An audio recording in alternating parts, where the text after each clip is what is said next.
Hello guys, how are you? Welcome back to your own YouTube channel, IELTS Updates and Recent Exams. For more updates related to our recent IELTS exam writing task topics, listening, reading, practice test on daily basis. Subscribe for more videos for everyday listening practice test. Join today to achieve your dream score. Please hit the like and subscribe button, press the bell icon for the upcoming notifications. Don't forget like, subscribe and share my YouTube channel and my Facebook page as updates and recent exams. You will hear a woman talking on the phone to a furniture company. First, you have some time to look at questions 1 to 5.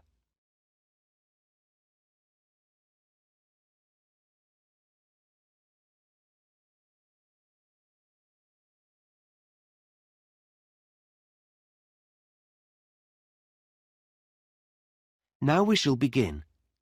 You should answer the questions as you listen, because you will not hear the recording a second time. Listen carefully and answer questions 1 to 5.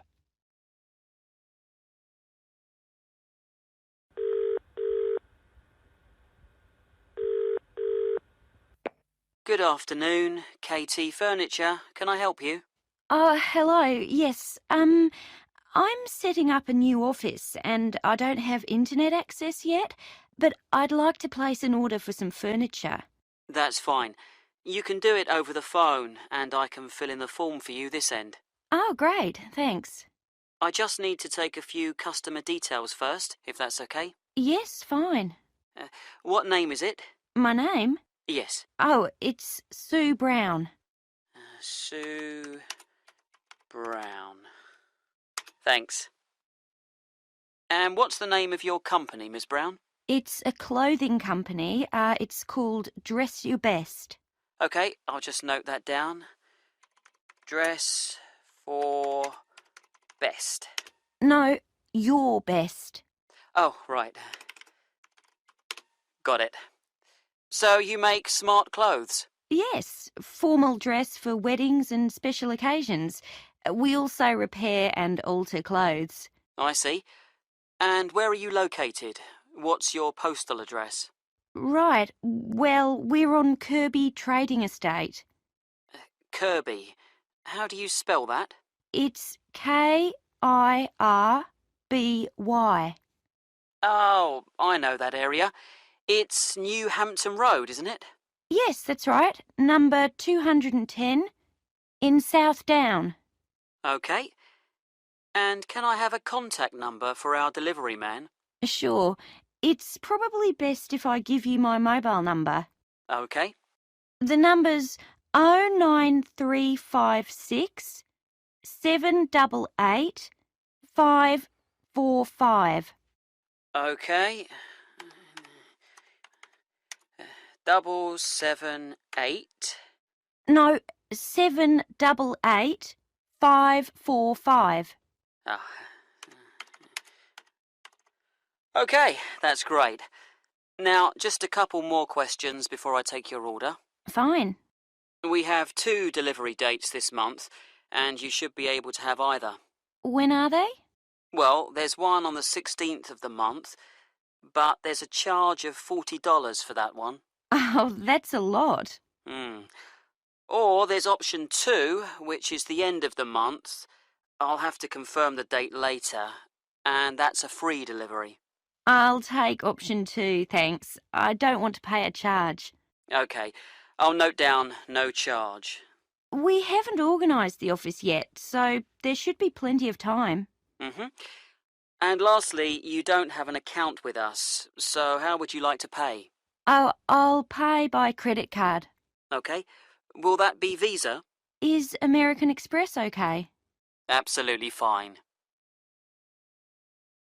Before you hear the rest of the conversation, you have some time to look at questions 6 to 10.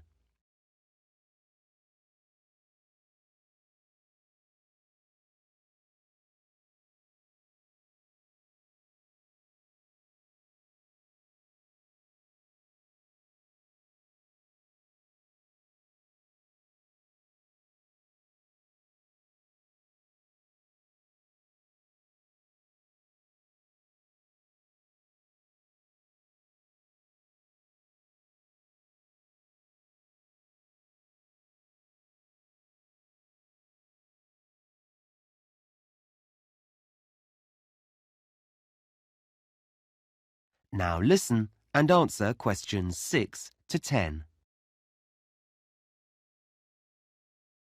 So, what would you like to order?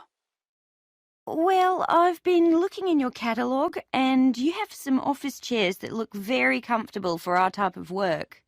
Is there an item code? Yes, it's ASP 23. OK, those chairs come in pink, white and black. Yes, the pink looks nice, but I think the darker colour's better for us. You can see light materials on it more easily. That's true. We'll have 5 of those, I think. OK, I've got that. Anything else? Do you have any striped mats? I'm sorry, not at the moment. They're out of stock. We should have some in next month. Never mind. I'd also like 2 of your glass desks. Oh, they're lovely, aren't they? Yes. You seem to have 2 sizes? Basically, large or small. I think the code for the small ones is... I think we'll have the large ones. The code here is TG586. OK. So, that's 2 glass desks. Any lamps for those? No, we have to get special lamps for our work. Oh, I see. Do you have another supplier for those? Yes. We do need some furniture for our customers, though. OK, for a waiting area or something? Well, we have to discuss the work with them, so we need a nice sofa. Something soft and... I thought leather. Ah, yes, a good choice. There's a 3-seater here, DFD 44. That seems to be in red, cream or chocolate brown. Yes, it does come in yellow as well. Yellow? I'd thought of red, but that sounds lively. Yes, I'll have that colour. I think brown's a bit too dull and cream shows the dirt too much. Yeah, you're right. Anything else? A coffee table, perhaps? Yes, I think so. Maybe TX22, the silver one? A very good choice. Well, that's it, I think. OK, I'll just add that up for you and then take your credit card details.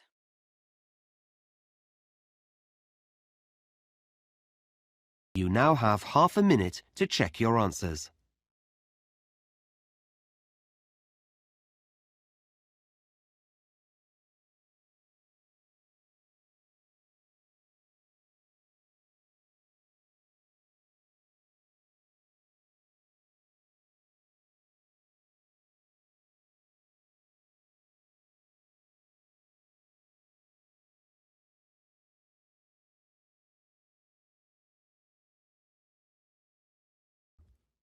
You will hear someone talking on the radio about a running event. First, you have some time to look at questions 11 to 17.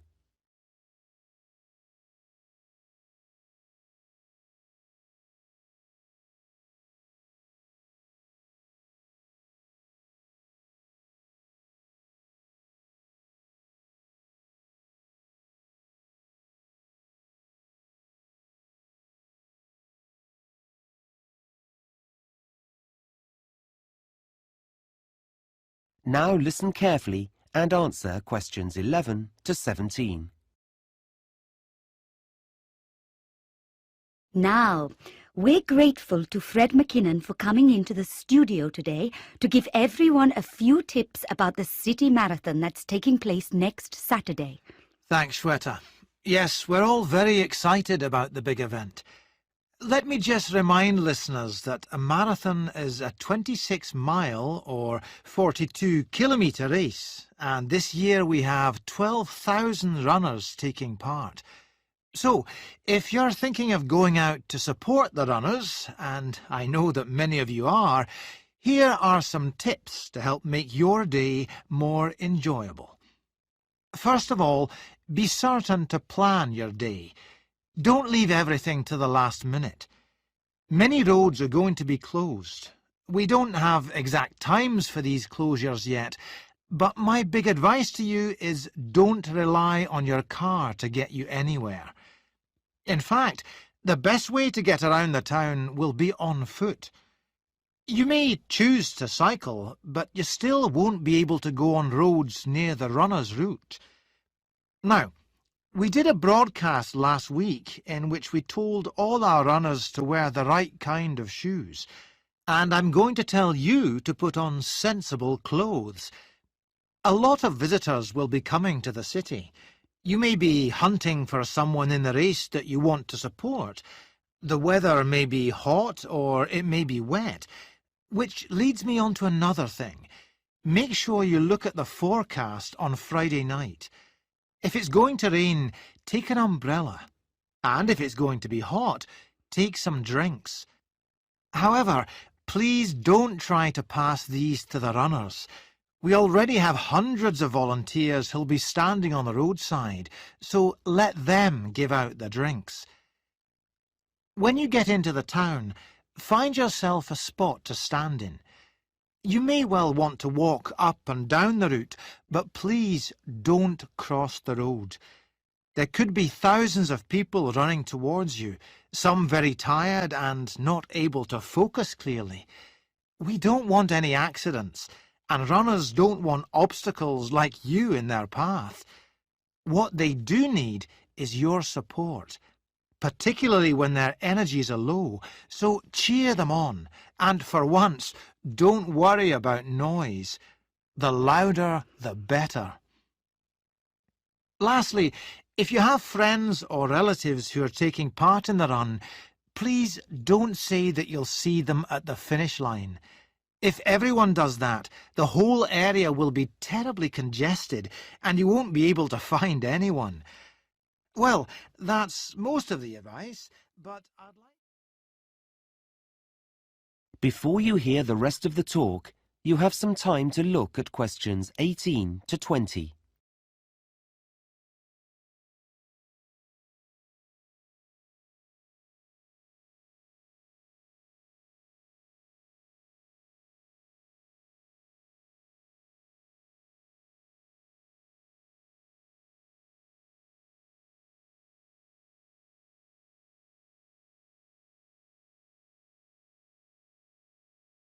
Now listen and answer questions 18 to 20.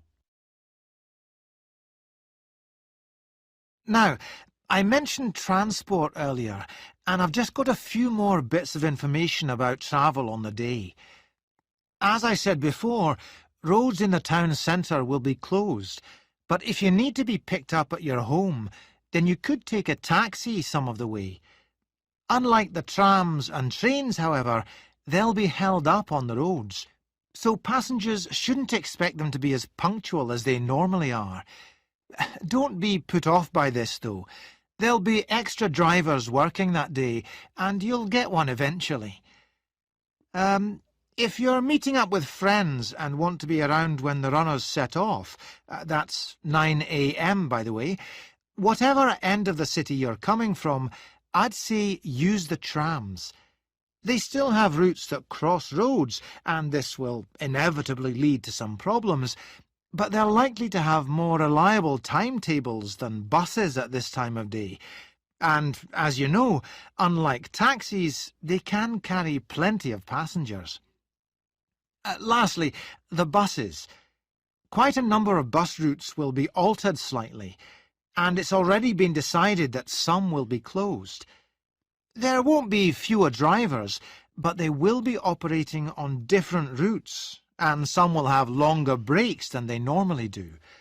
We'll be including a full list of all the bus routes and numbers, and where they'll be going, in this week's local paper, so look out for that. Well, that's it from me. Back to you, Shweta. Thanks very much, Fred.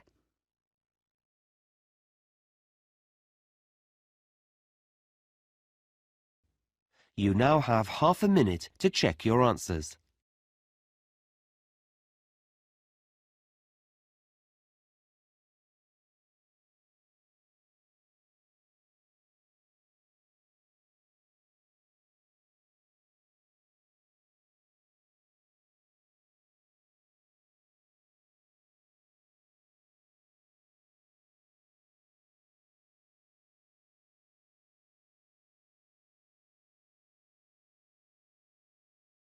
You will hear a tutor and a student discussing a seminar. First, you have some time to look at questions 21 to 26.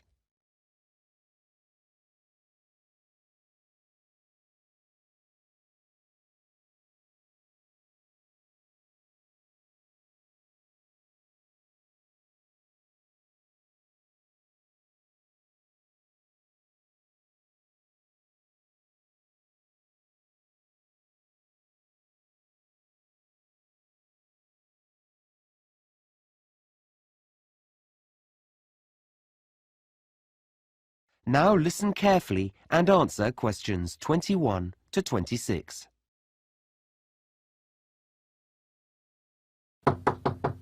Come in. Hi. Oh, hello, Ahmed. How are you? Fine, thanks. Have a seat. So, how do you think the seminar went last week? Oh, well, I enjoyed it, yes, though I'm not sure I really followed parts of the discussion that took place. You know, about the theory and all that. Well, we can talk about that later. But were you comfortable in a group? Oh, it's better, I think, than working on your own, though you're comparing yourself all the time with the other students there. Okay. Well, let's talk about how you did and look at some strategies to help you in the future. That would be great. Now, one of the things that students often overlook when they go to seminars is that you do need to prepare for them. You can't rely on other people. I know, and I did look at the results of the experiments we did in class and write them up beforehand, as you said. Yes, and that was good. It made it easier to analyze them. But you have to do some background reading as well. Did you get the list of articles I sent round? I've started to read them. Okay, well, you'll know that for next time. Yes, sure. So, let's move on to your participation in the seminar. Right. Perhaps you can tell me how you think that went.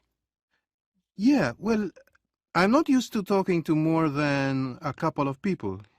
It's very different from the way we learn in my home country. Yes, I appreciate that. So I think well, I know I should have included everyone, but I think I kept turning to the person next to me. Is that because you were avoiding eye contact? I don't think so. I'm not shy. It's just habit, I think. Well, that will improve as we do more seminars. Uh-huh.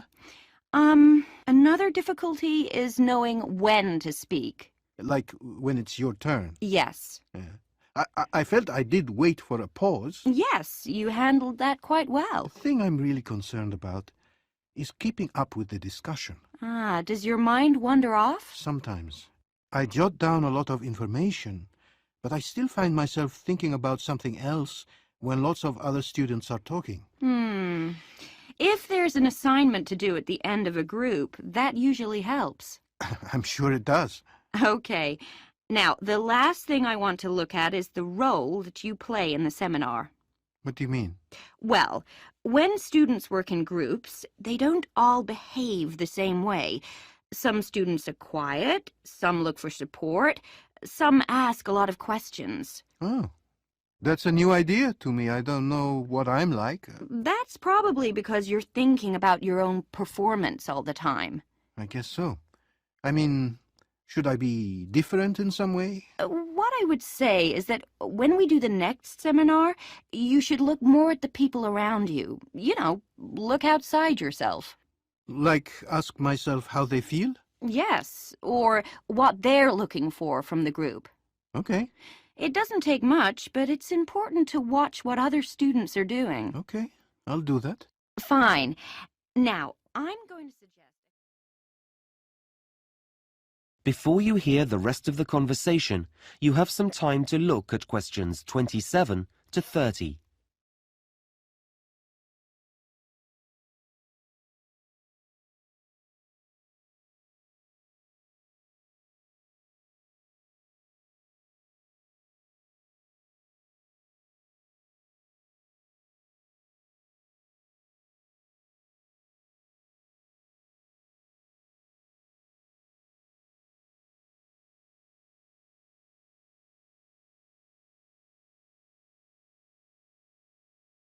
Now listen and answer questions 27 to 30. Now, I'm going to suggest a couple of strategies for next week's seminar. Okay, that's great. I need to participate more. Well, it's not a question of saying more, but we need everyone to feel comfortable about giving their views. Then the discussion is better. Yes. So, you're a confident person. Should I make sure I'm near someone who's quiet? You can do, but it's more about how well you pay attention to other students. Okay, so I need to be attentive. Yes, and then encourage someone else to say more by saying, "What did you mean when you said," or "What do you think about the idea that..." That way I'm talking. Yes, but you'll find that other people will talk too. You'll all start to get really involved. Right. They're good suggestions. The other thing that can really help is the way you take notes. Yeah, I know I write down everything, but I should be stricter with myself. Well, you actually need to think a few days ahead. Really? Yes. What's the topic, and what's the best way of making notes? I see. So I have a strategy when I walk in the room. Exactly. Then when you read through them later, they'll make sense, and you won't have to write them out again. I always have to do that. The other thing I would say is that you should include a small column in your notes where you can jot down things you want to go back to before the seminar ends. Like a reminder. Yes. Notes aren't just for later. You can use them as a prompt when there's a pause in the discussion. That's been really helpful. Okay. See you in class tomorrow. Thanks.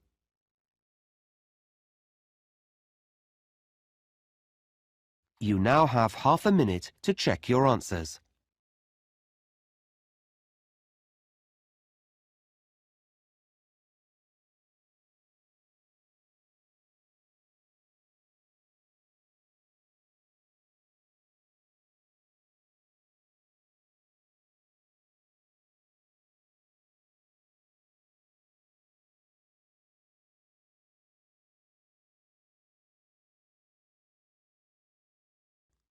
You will hear a lecture on desert plants. First, you have some time to look at questions 31 to 40.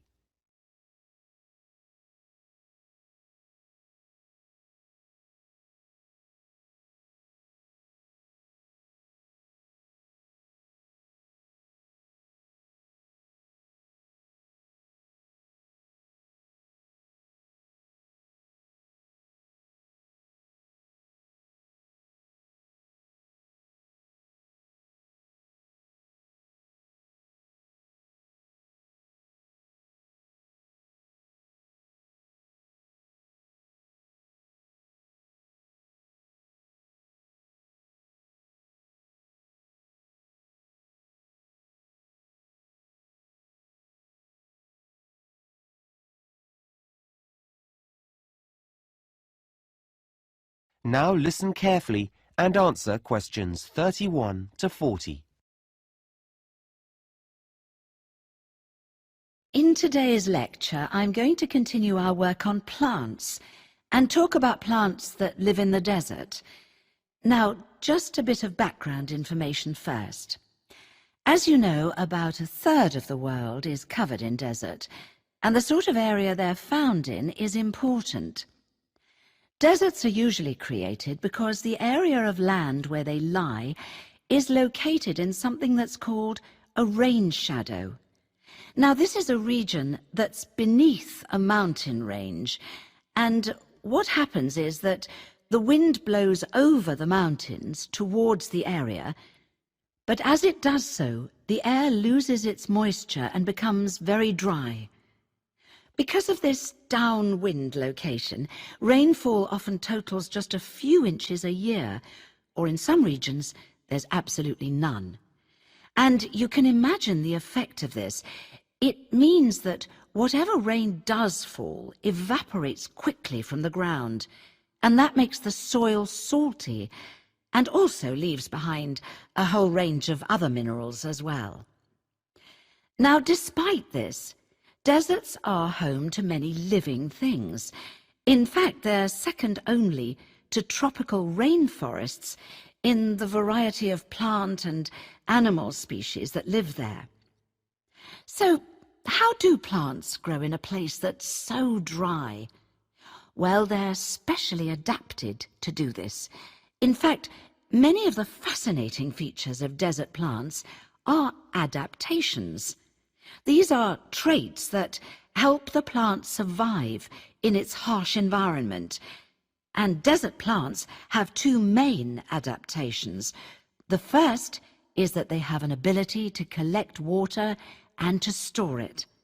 Some have large root systems and amazing internal water storage systems.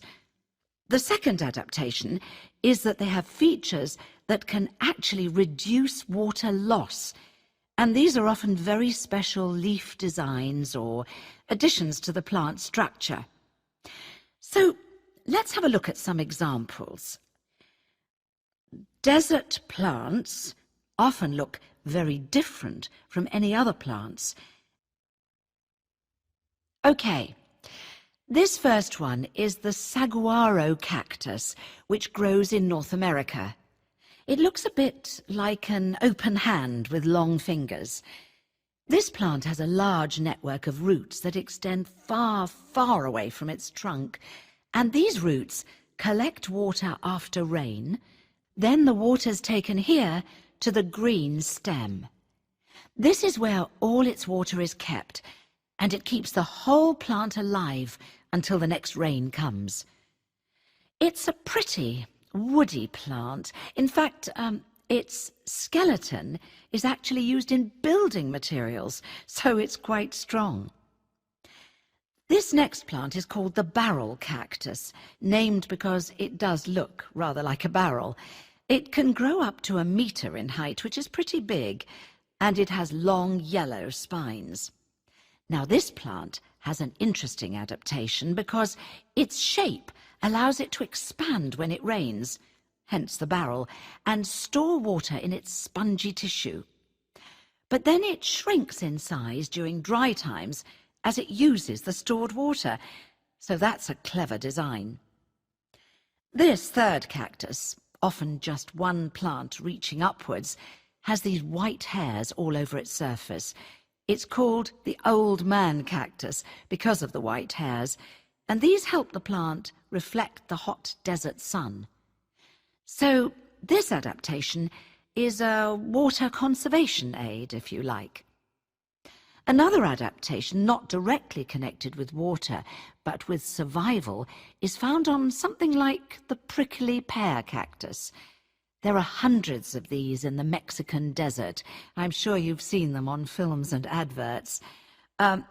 Yes, so because desert plants store water in their spongy tissue, animals will eat them. So the plant has sharp thorns, specially designed to prevent the predator from being able to, well, get near it at all. Our next plant is called the desert spoon.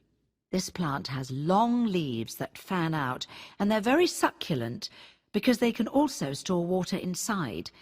However, they're also usually very tough, and this helps keep the water inside and also makes them less tasty.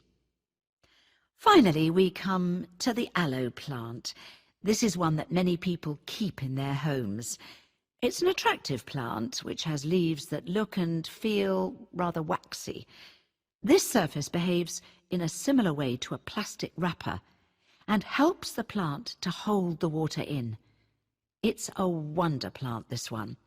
Its juice has been used as a medicine for centuries, and even today you can find it in products on the pharmacist's shelves or in creams and lotions.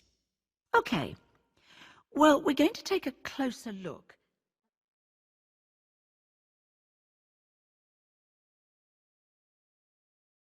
You now have half a minute to check your answers.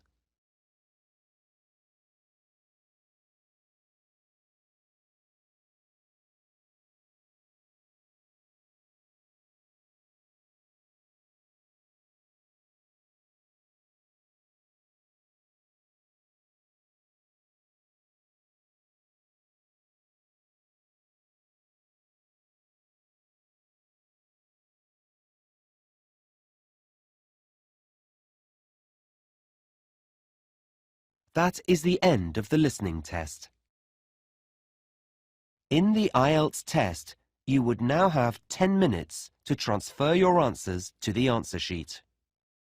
Thanks for listening. God bless you all. Don't forget like, subscribe and share my YouTube channel and my Facebook page, IELTS Updates and Recent Exam. For everyday listening practice test, for more material visit my website www.ieltsupdatesandrecentexams.com.